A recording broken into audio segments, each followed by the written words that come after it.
राम राम मंडळी, R R Mahadev, जय शिवराय. भावांनो, video पूर्ण बघा. आवडला तर लाईक, चॅनलला सबस्क्राईब नक्की करा. दुबईवरनं व्हिडिओ बनवतोय. आता करून मी व्हिडिओ बनवतोय की तुम्हाला दुबईला कामाला कसं येता येईल आणि दुबईबद्दल जे काही मला माहिती असते मी तुम्हाला व्हिडिओच्या माध्यमातून देत असतो. माझ्या दुबई जॉबबद्दल भरपूर व्हिडिओ बनवले आहेत आपल्या चॅनलवरती, भरपूर व्हिडिओ आहेत. एकदा तुम्ही आपल्या चॅनलवरती जा, व्हिडिओवरती जर तुम्हाला माझा कंटेंट जर आवडला, जर तुम्हाला वाटतं की हा मी चांगलं काम करतोय, चांगली माहिती देतोय, तर नक्की चॅनलला सबस्क्राईब करून जा. आजच्या व्हिडिओमध्ये ना मी तुम्हाला एका कामाबद्दल सांगणार आहे की तुम्ही त्या कामामध्ये येऊ नका. तर तुम्ही आतापर्यंत भरपूर व्हिडिओ बघितले असतील हाऊस जॉबबद्दल, म्हणजे जे हाऊस ज्यांचं घर जास्त इकडल्या लोकल लोकांचं, अरबिक लोकांचं घर असतं त्याच्यामध्ये काम करण्यासाठी.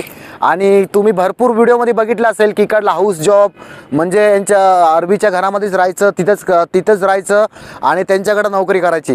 तर असा घरगुती जॉब जर असलं ना तर तुम्ही कृपया करून येऊ नका. घरगुती जॉबमध्ये सॅलरी वगैरे याच्यामध्ये एवढी काय नसते, परंतु त्या घरामध्ये तुम्हाला राहावं लागेल. तुम्ही ड्रायव्हर असाल तर तुम्हाला गाडी वगैरे चालवा लागेल, घरातलं काम करावं लागेल. तर ह्या कामामध्ये आपला मराठी माणूस तर नाही आहेच पहिल्यांदा, आणि जे काही असतील ते बांगलादेश आणि पाकिस्तानचे लोक जास्त करून हे काम करतात. आपला मराठी माणूस ना चांगलं काम करायला पाहिजे, मस्त ऑफिस लेवलचं. आपल्या मराठी माणूस असं कामाला आला पाहिजे ना की त्याच्या हाताखाली 25-30 माणूस काम करेल. आजच्या कामामध्ये आपला मराठी माणूस आला पाहिजे. परंतु तुम्ही जर तिकडे बसून स्वप्न बघत असाल की दुबईला येतो, जे मी आता लेबर कॅटेगरी सांगतोय कारण की मी लेबर आहे ते, तर मी त्यांच्याबद्दलच जास्त सांगतोय. कारण जर वाटत असेल की घरामध्ये मला काम मिळेल का, अरबीच्या घरामध्ये भरपूर महिला पण आहेत, ते पण मला कमेंट करतात की हाऊस जॉब मिळेल का, बाळ सांभाळायचा जॉब मिळेल का. तर अशा कामामध्ये इकडं नाही आलं पाहिजे, कारण की त्या कामामध्ये काही फायदा नाही आहे. म्हणजे लक्षातच असेल की म्हणजे मला म्हणायचं आहे का की तुम्ही सुरक्षित नाही आहे. ते नाही, असं काही नाही आहे. तुम्ही सुरक्षित आहात इथे, त्याच्यामध्ये काही प्रॉब्लेम नाही. महिला असो किंवा पुरुष असो, तुम्ही ते सुरक्षित आहात आणि त्यांच्या घरामध्ये काम करायला काहीही हरकत नाही आहे. परंतु मुद्दा काय आहे, जर तुम्ही कंपनीमध्ये जर काम केलं ना तर एक तुमचा कामाचा ना एक वेळ असणार आहे. म्हणजे सकाळी 7 ते संध्याकाळी 7 किंवा सकाळी 7 ते संध्याकाळी 5. म्हणजे तुमचं जे काम संपलं तर तुम्ही घरी तुमच्या रूमवरती येऊ शकता, आरामात झोपू शकता. म्हणजे ते आजचं टेन्शन तुमचं संपलं. मग उद्यापासनं परत ते जर तुमचा टाईम असणार आहे कामाला जाण्याचा वेळ.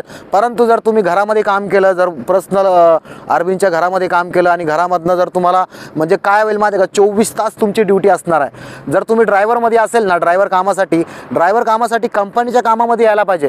जर तुम्ही पर्सनल ड्रायव्हर म्हणून कोणाचं येत असेल म्हणजे त्यांच्या घरामध्येच राहायचं आहे आणि म्हणजे 24 तास तुमची ड्युटी असणार आहे. मग त्याच्यामध्ये काय असतं, जेव्हा तुम्हाला सुट्टी वगैरे असली ना तेव्हा ह्या लोकांना फिरायला जायचं असतं. हॉलिडे जरी असला तर ह्या लोकांना फिरायला जावं लागेल आणि सुट्टीच्या दिवशी तुम्हाला काम करावं लागेल. पगार मिळणार आहे 1800-2000 एवढीच पगार मिळते. हाऊस ड्रायव्हरला एवढीच पगार मिळते येते. कंपनीचा जॉब असला तर ओव्हर टाईम मिळतो, म्हणजे 1800-2000 2,500-3,000 पर्यंत पगार इथे मिळते म्हणजे ड्रायव्हरला.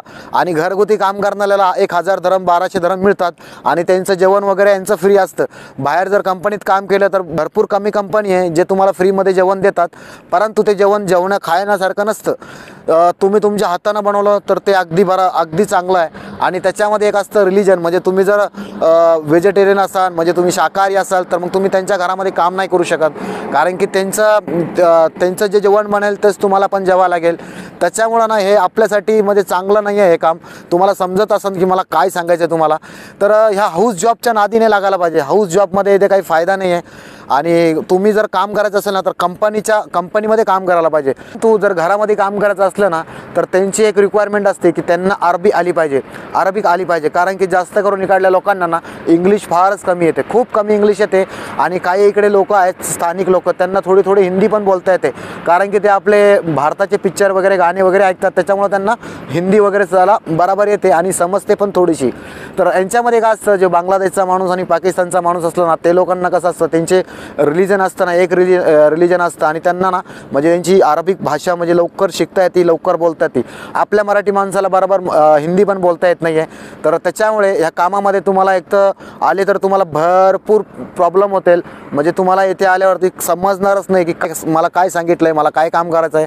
त्याच्यामुळे सांगतो. आणि ह्या जॉबमध्ये काय असणार आहे, तुम्ही घरगुती कामामध्ये फक्त 3 या 4 माणसं असणार आहात. तर त्याच्यामध्ये तुम्ही म्हणजे राहणे वगैरे तुम्हाला जमणार नाही कोणासोबत आणि तुमचं मन लागणार नाही आहे म्हणजे दुबईला आल्यावरती. तर जर कंपनीच्या कामामध्ये आला ना तर एका रूममध्ये 8-8, 9-9, 10-10 माणसं असणार आहे. रूम मोठा असलं तर जास्त माणसं असणार आहे. मोठा कॅम्प असतो, त्या कॅम्पमध्ये 5-5, 6-6 हजार माणसं असतात. काही काही कॅम्प असतात त्याच्यामध्ये 500-600 माणसं असतात. मग जेवढे माणसं असतात तेवढ्या माणसासंग तुमची मैत्री होती, ओळख होत असते. मग त्यांच्यासोबत राहून तुमचा लवकर इकडे वेळ निघून जातो. आणि जर तुम्ही असं कामामध्ये आलात की तिथे फक्त 3 आणि 4च माणसं आहे, तुम्ही त्यांच्या घरात जाऊ शकत नाही, त्यांना बोलू शकत नाही, वेळ लवकर जाणार नाही आहे, तुम्हाला खूप कठीण होईल. इकडले काही लोक असतात ते ओपन माइंड असतात, चांगले लोक असतात इकडले, तुम्हाला काही त्रास देणार नाही आहे. पण भरपूर असे असतात ना, 5 बोटं एकसारखे नसतात. हे जी माहिती मी तुम्हाला सांगितली होती ही दुबईची माहिती आहे. सौदी अरबची मला माहिती नाही आहे आणि बाकीच्या देशामधली मला काही जास्त माहिती नाही आहे. परंतु मी ह्या देशामध्ये काम करतो म्हणून मला ह्या देशाची माहिती आहे, म्हणून मी तुम्हाला सांगतो. हा जर माझा व्हिडिओ तुम्हाला जर आवडला असेल ना भावांनो, तर नक्कीच चॅनलला सबस्क्राईब करा, व्हिडिओला लाईक करा. परत भेटू नवीन व्हिडिओमध्ये. तोपर्यंत जय हिंद, जय महाराष्ट्र, हर हर महादेव, जय शिवराय, जय शंभूराजे.